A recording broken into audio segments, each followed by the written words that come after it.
할렐루야. 네, 여러분 모두를 진심으로 축복드립니다. 스스로 부자라고 생각하는 그러나 가난한 사람이 있습니다. 반면에 자신을 가난하다고 생각하지만 그러나 부자가 있습니다. 여러분 한번 생각해 보십시다. 누가 진짜 가난한 사람일까요? 아니면 누가 부자일까요? 이러한 논술을 조금 더 확장시킬 수 있을 것 같습니다. 스스로 성공했다고 자부하는 실패자가 있습니다. 또한 실패했다고 자기를 생각하는 그러나 성공자가 있습니다. 두 종류의 사람이 있겠죠. 여러분 한번 생각해 보십시오. 누가 더 나은 인물일까요? 아마 제가 이러한 질문 드렸으니까 여러분 속으로 막 생각하겠죠. 부자라고 생각한 가난한 사람이 나은지, 자신을 가난하다고 생각하는 그러나 부자가 나은 것인지, 진짜 누가 행복한 것인지라고 말이죠. 엘리자베스 키블러 로스라고 하는 죽음학을 공부하는 신실한 크리스찬이기도 한 심리학학자가 있는데요. 그 사람이 유명한 책이 있죠. 인생 수업이라고 하는 책이 있습니다. 거기에서 이런 말을 했습니다. 우리는 지금 누가 성공한 사람일까? 누가 실패한 사람일까? 누가 가난한 사람일까? 누가 부자일까? 우리는 그 생각만 하고 있는데 엘리자베스 키블러 로스는 성공, 실패, 범주, 성공했다, 실패했다 하는 이 범주 자체가 틀렸다라고 말입니다. 그래서 엘리자베스가 그의 말을 좀 약간 좀 변형해서 옮겨왔는데 이렇게 말을 했죠. 같이 한번 읽어볼까요? 시작.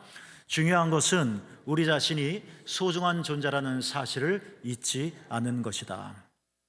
어쩌면 진짜 부자인데 자기 자신을 소중하게 생각하지 못해서 가난하게 살고 가난하다고 생각하고 있는지도 모르겠습니다.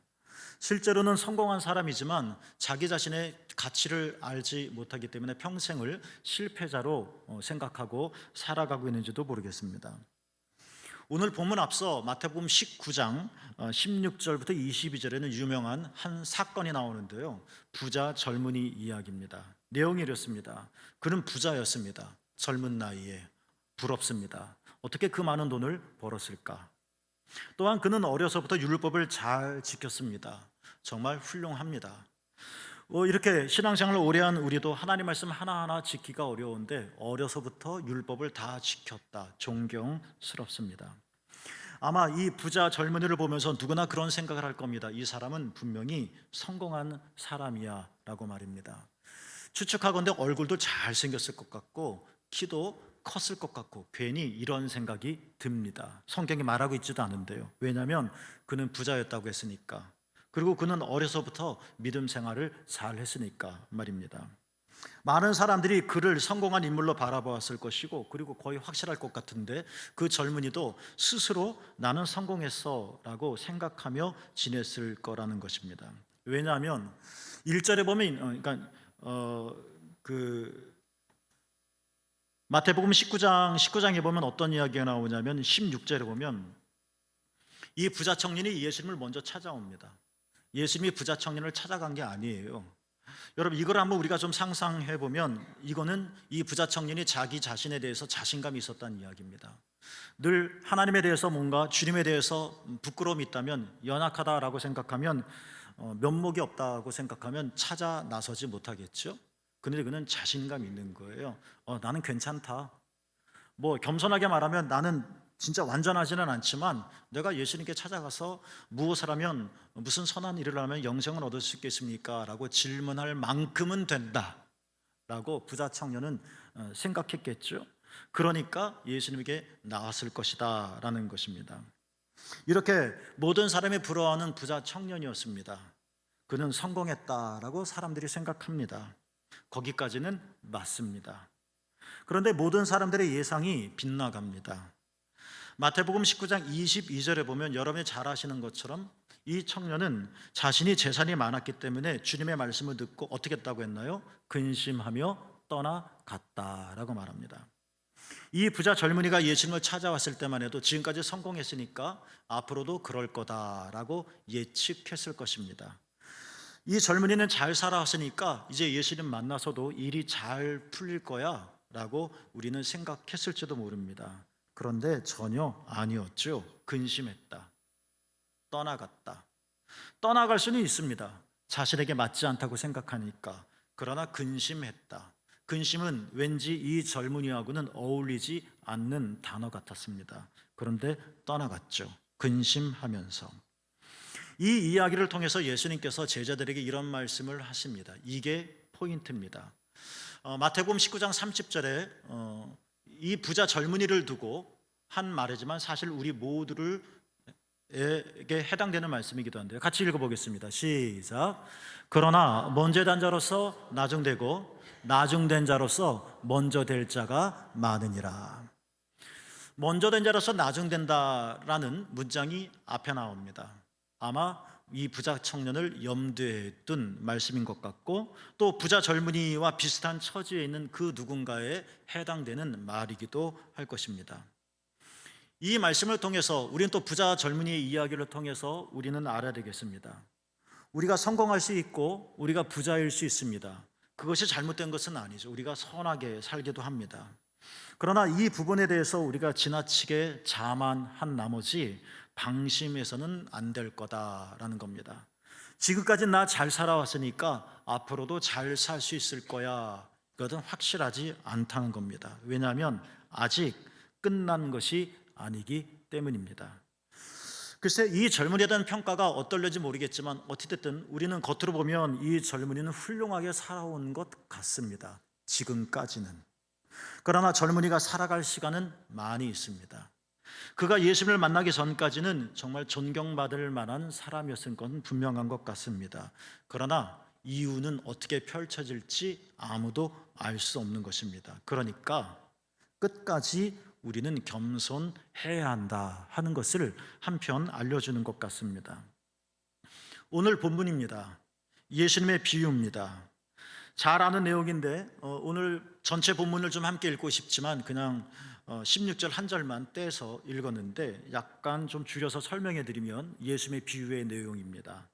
이른 아침이었습니다. 포도원 주인이 그 이른 아침에 한 데나리온 품삯을 약속하고 품꾼들을 포도원에 보냈습니다. 일해라 라고 말이죠. 그뿐이 아니었습니다. 9시, 오전 9시, 성경에는 3시, 3시, 3시라고 나오는데 시간을 6시간 앞당기면 됩니다. 그러니까 세번역 성경으로 우리가 지금 사용하는 시간으로 환산해서 말씀드릴게요.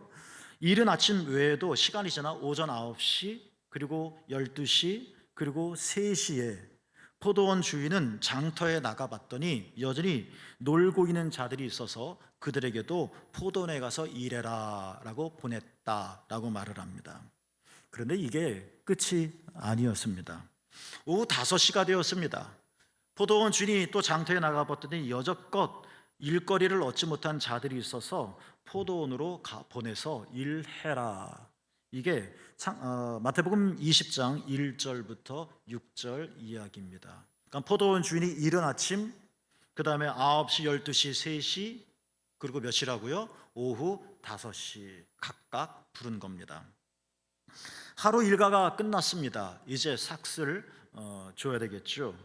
포도원 주인은 놀랍게도 일한 시간과 상관없이 모든 품꾼들에게 똑같이 한 데나리온을 주었다고 했습니다. 우리의 경제 상식에 의하면 일한 만큼 임금을 받는 것은 당연합니다. 그런데 어찌됐든 이 행동을 보고 이른 아침부터 하루 종일 일한 사람이 주인에게 투덜거리기 시작했습니다. 이것이 7절, 20장 7절부터 12절입니다. 불공평하다는 겁니다. 더 달라는 것은 아니지만 그러나 괄호 열고 더 줬으면 좋겠다 하는 생각도 가지고 있는 것 같습니다.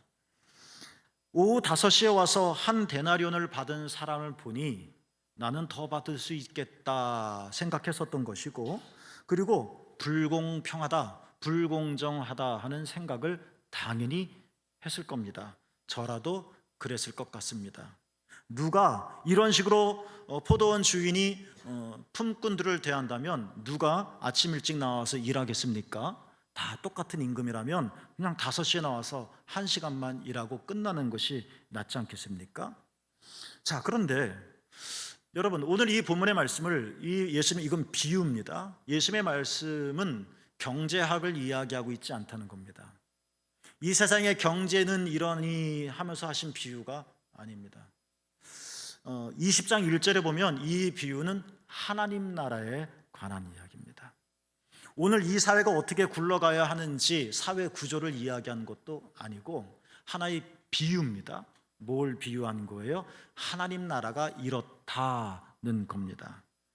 아무튼 입이 삐쭉 튀어나와서 이건 불공평합니다. 이런 것이 어떻게 가능해요? 그럼 나 앞으로 이른 아침에 안 나갈 거예요. 그리고 일한 시간이 다른데 어떻게 처우가 똑같습니까?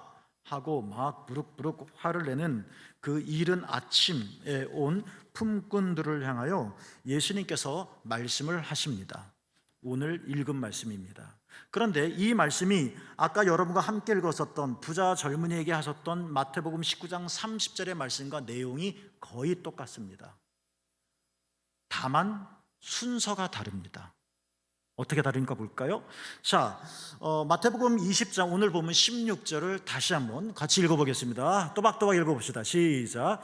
이와 같이 나중된 자로서 먼저 되고 먼저 된 자로서 나중되리라. 내용이 똑같습니다. 부자 젊은이에게는 이렇게 말했습니다. 먼저 된 자로서 나중된다. 이 말씀이 먼저 튀어나옵니다. 그러니까 부자 젊은이들, 나는 성공했어, 나는 부자야, 일컬으면 이렇게 생각하는 사람들, 먼저 됐다고 생각하는 사람들, 근데 아직 모른다. 아직 끝이 난 것이 아니기 때문에.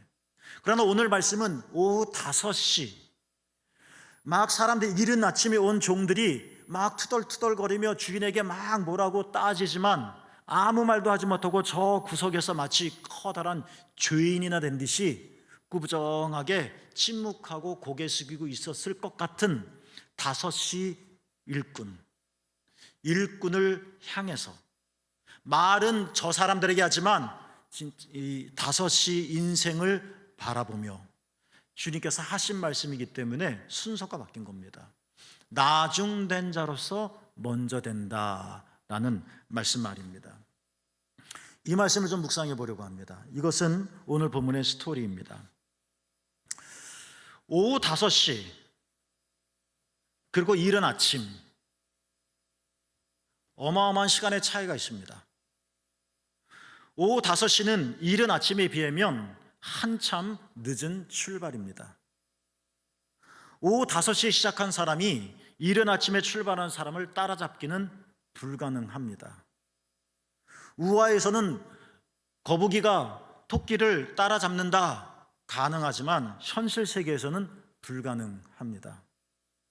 누가 재해석한 것처럼 거북이가 토끼와 다시 경주하더라도 이제는 거북이가 이기지 못할 거다 얘기를 했습니다. 왜냐하면 한 번에 쓴맛을 봤던 토끼가 잠을 자지 않을 것이기 때문이다는 것입니다.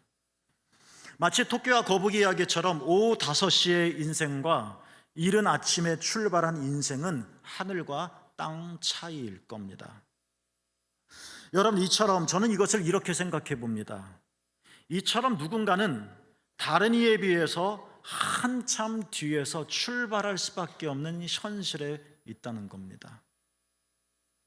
가슴 벅차야 할 출발입니다.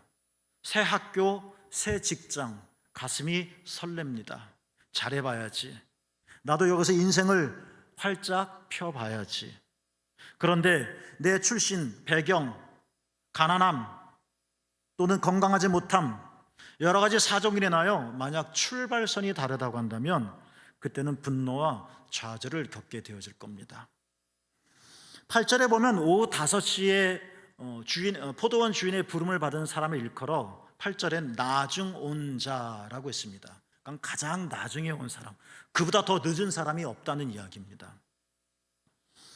나중 온 자, 이 사람이 5시가 되었는데도 일감을 얻지 못한 이유가 뭘까를 생각해 보게 합니다.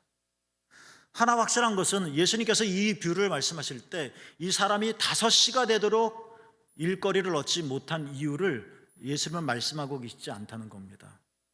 다만 우리가 상상할 뿐입니다. 그래서 상상해 봅니다. 이 사람이 5시가 되었는데도 왜 일자리를 얻지 못했을 것일까? 유능하지 못하기 때문에 그럴 수도 있을 겁니다. 아니면 유능한데 유능하게 보이지 못했기 때문일 수도 있습니다. 모든 나름대로 실력을 갖췄지만 이 실력으로 어필하기에는 홍보가 부족했고, 이 실력으로는 충분하지만 일종의 줄타기, 예를 들면 이런 것들 때문에 소위 이른 아침에 온 일꾼들이 내 자리를 박차고 그래서 일감을 얻지 못할 수도 있습니다. 이건 비유니까 사실적으로 이해하면 안 되는 거죠. 아니면 이럴 수 있지 않을까 싶습니다. 나정원자도 아침 일찍 출발했습니다. 아침을 든든하게 먹고 오늘 힘차게 보람차게 살아보자 하고 시간에 맞춰 장터로 출발을 했을 것입니다. 그런데 갑작스럽게 사고를 당했습니다. 연락을 받았습니다. 부모님이 편찮으시다고. 또 우리가 여러분이 충분히 상상할 수 있는 다른 여타의 연유로 인하여 아침 일찍 출발했으나 불미스러운 일, 예상하지 못했던 일 때문에 아침 일찍 도착하지 못할 수도 있었을 거라는 것입니다. 이러한 상상이 충분히 가능하다면 우리는 또 이것을 우리의 삶에 적용해 볼 때 이렇게 말할 수도 있을 것 같습니다. 여러분이 어머니 뱃속에서 태어날 때 마음껏 울었습니다.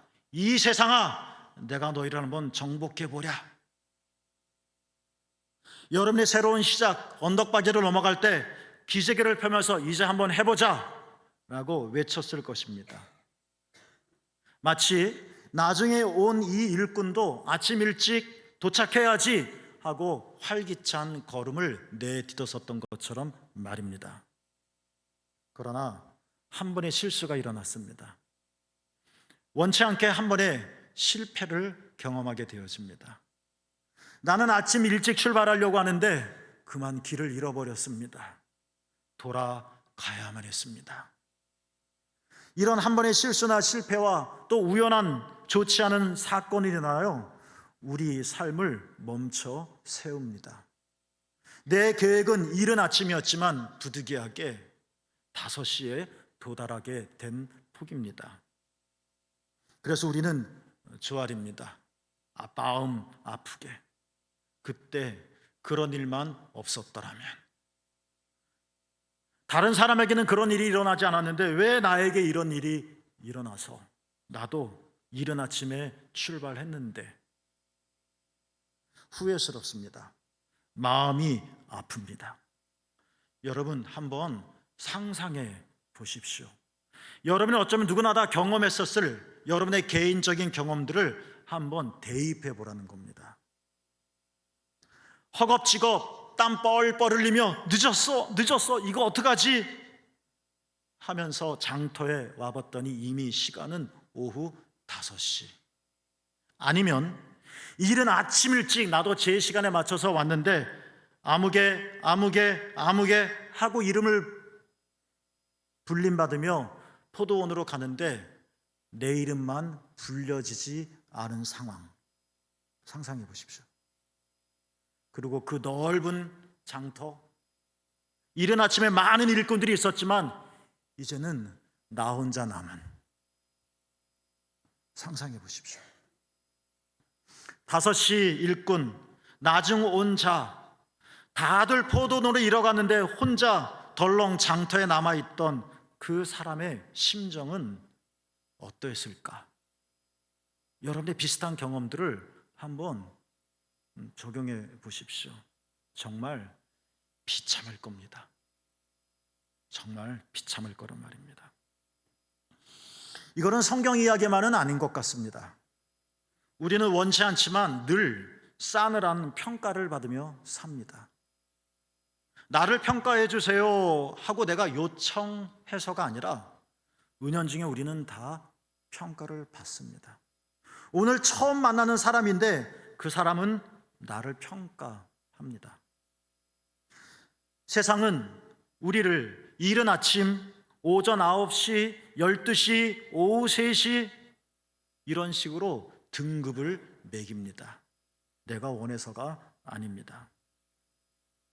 이른 아침 이 사람은 의기양양할 겁니다. 하루를 자신 있게 살아갈 겁니다. 오전 9시 송구스러워 할 것입니다. 그래도 3시간 차이니까 일할 만할 겁니다. 12시, 오후 3시 민망하기 그지 없을 것입니다. 그런데 마감 1시간 전, 오후 5시, 1시간 남았습니다.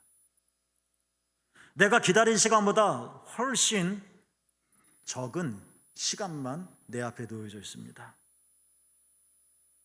희망이 없어 보입니다. 9시간, 7시간, 그 이상의 시간 아무 일도 일어나지 않는데 고작 1시간? 무슨 일이 일어날 수 있을까? 기대할 만한 것이 하나도 없어 보입니다. 이젠 내가 나를 평가합니다. 그래, 나는 5시밖에 안 돼 라고 말이죠.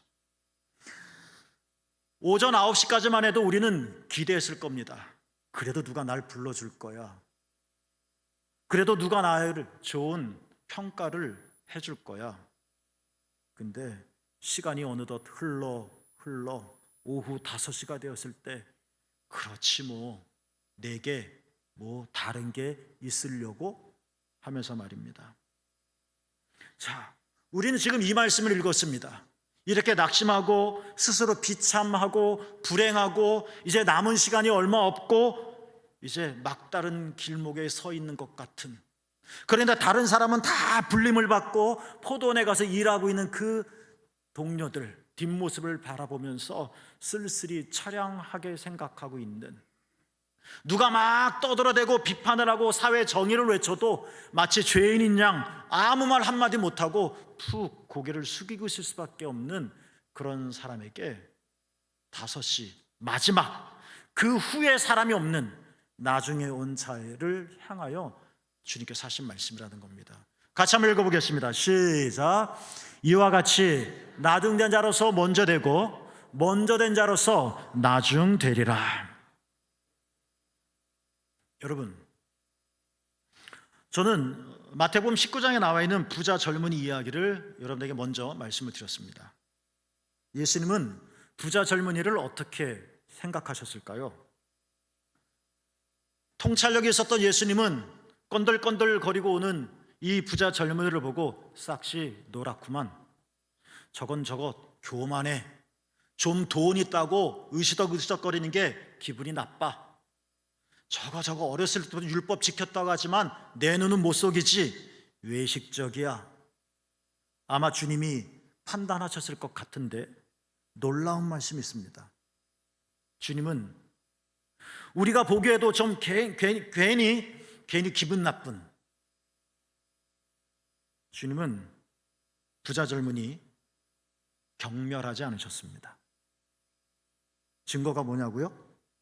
똑같은 사건이 마가복음 10장에도 나오는데 마가복음 10장 21절엔 예수님께서 부자 젊은이를 어떻게 하셨느냐? 오히려 부자 젊은이를 어떻게 했다고요? 사랑하셨더라 라고 말합니다. 우리는 저 건들건들는 모습이 못마땅해 하고 기분 나빠하는데 더 이상 상대하기 싫은 대상으로 여기는데, 아니 어렸을 때부터 율법을 지켰던 자가 그 재산 도움 문제 때문에 근심하며 떠나가? 말도 안 되는 것들, 여태까지 거짓이었구나 하면서 우리도 나름대로 평가하는데, 그리고 그 평가는 일면 맞기도 한데 예수님은 부자 젊은이를 어떻게 하셨다고요? 그럼에도 불구하고 사랑하셨다. 여러분, 오늘 본문에서 포도원 주인은 이른 아침 품꾼들, 하루 종일 열심히 일한 품꾼들, 주님께 투덜투덜거린 자들, 이들을 차별하지도 않으셨습니다. 왜요? 약속한 한 데나리온을 그대로 주었기 때문에 그렇습니다. 주님은 그러니까 나중 온 사람을 위해서 이른 아침에 온 품꾼들을 박대하지 않았다는 것입니다. 정당하게 다 대우해 주셨습니다. 그리고 중요한 것, 나중 온 자에게 포도원 주인이 긍휼을 베푼 것, 한 데나리온을 주었으니까 긍휼을 베풀었다 하는 데에는 더 말할 나위가 없을 것입니다. 그러니까 저는 여러분에게 줄여서 세 인물을 소개했는데 5만 가지 교만한, 정말 재미없는, 맛없는 이 부자 젊은이 소개해드렸고, 자기의 열심과 의의를 주장하는, 그 다음에 자신의 정당함을 외치는 이른 아침 품꾼들 인물들도 소개해드렸고, 그리고 할 말 하나도 없는, 출발선이 다른 억울한 비참한 나중 온 자도 소개해드렸는데, 이 세 부류의 사람들 우리 주님은 어떻게 했다고요? 다 품에 안으셨다는 것입니다. 첫 번째, 기적입니다. 이게 첫 번째 기적이라고요. 여러분이 포도원 주인이라면 나중 온 자에게 한 대련을 주시겠습니까? 쉽지 않을 겁니다. 그래서 기적이라는 겁니다. 첫 번째 기적은 주님께서는 우리가 몇 시 품꾼인지 상관하지 않으시고 우리 모두를 하나님 앞에서 소중한 존재로 여기신다는 것입니다. 맞습니다. 억울하지만, 가슴 미어지지만 어떡하겠습니까? 내 출발이 늦어진 걸.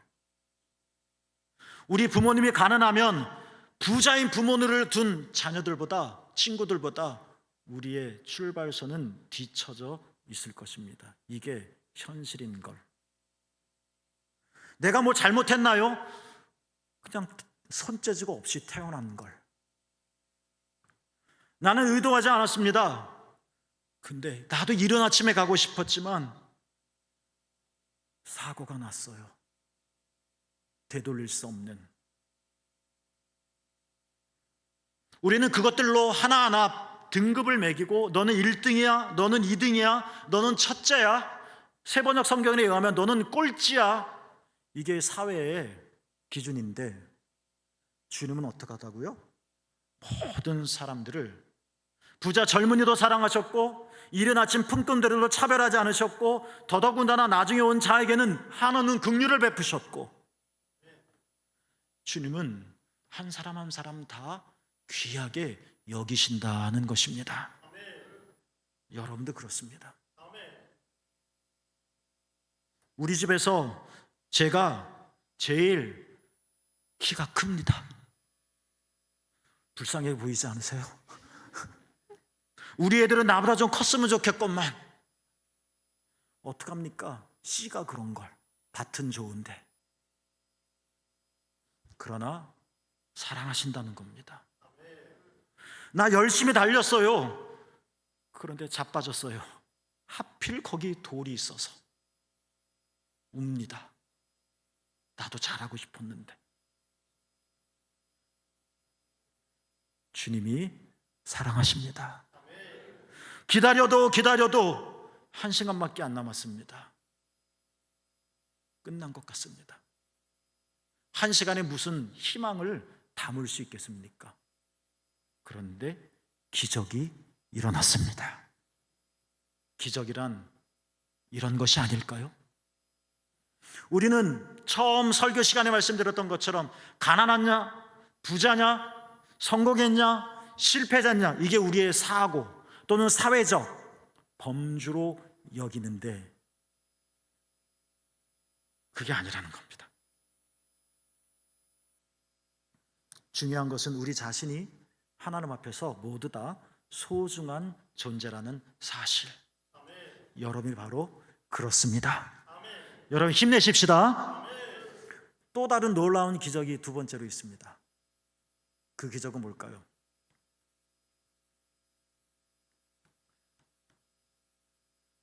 나중 온 자, 오후 5시가 되기까지 그는 장터를 떠나지 않았다는 겁니다. 하루 왼종일 기다리다 5시가 뭡니까? 12시만 넘어도 오늘은 틀렸구만. 오늘은 허탕 쳤어. 오늘은 재수가 없어.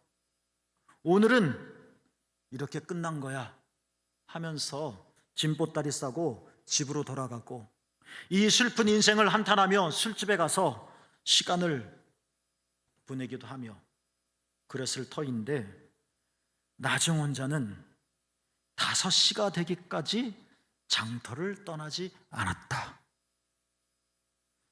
놀랍지 않습니까? 이것도 기적입니다. 하나님께서 우리에게 주신 마음이라는 겁니다. 나중원 자는 돌아갈 만한데도, 충분히 돌아갈 만한데도, 돌아가도 누가 뭐라고 할 사람 없는데, 비유지만 그는 포도원 주인 마지막 시간까지 불러주기를 주인의 은총을 기다렸습니다. 기대했습니다. 그 기다림을 포기하지 않았습니다. 이것도 또한 여러분 은총이지 않을까요? 첫째, 꼴찌, 1등, 2등, 이른 아침, 나중에 온 사람, 이런 말들은 처음부터 예수님에게는 없는 단어였습니다. 첫째, 꼴찌, 이거는 인간이 만든 어휘일 뿐입니다. 하나님 나라의 비유라고 했습니다. 하나님 나라에는 첫째가 없다는 겁니다. 하나님에는 꼴찌가 없다는 겁니다. 경쟁하지도 말고 노력하지도 말자는 이야기가 아니라, 주님은 우리를 그렇게 바라보지 않으신다는 것입니다. 이른 아침에 온 자에게는 더 격려하시고, 오후 5시에 허겁지겁 달려온 자에게는 축복하시고, 다 하나님 품으로 안아주신다는 것입니다. 주님은 이렇게 출발선과 상관없이 여러분 모두를 귀하게 여기십니다. 이게 하나님 나라입니다. 실망하지 맙시다. 속은 상하겠지만 끝까지 하나님의 선하심과 주인의 사랑을 믿고 여러분에게 주어진 삶, 오후 5시까지 기다리는 것처럼 여러분에게 주어진 삶을 잘 살아내시기를 바랍니다. 주님은 영원토록 여러분과 함께 하십니다. 기도하겠습니다.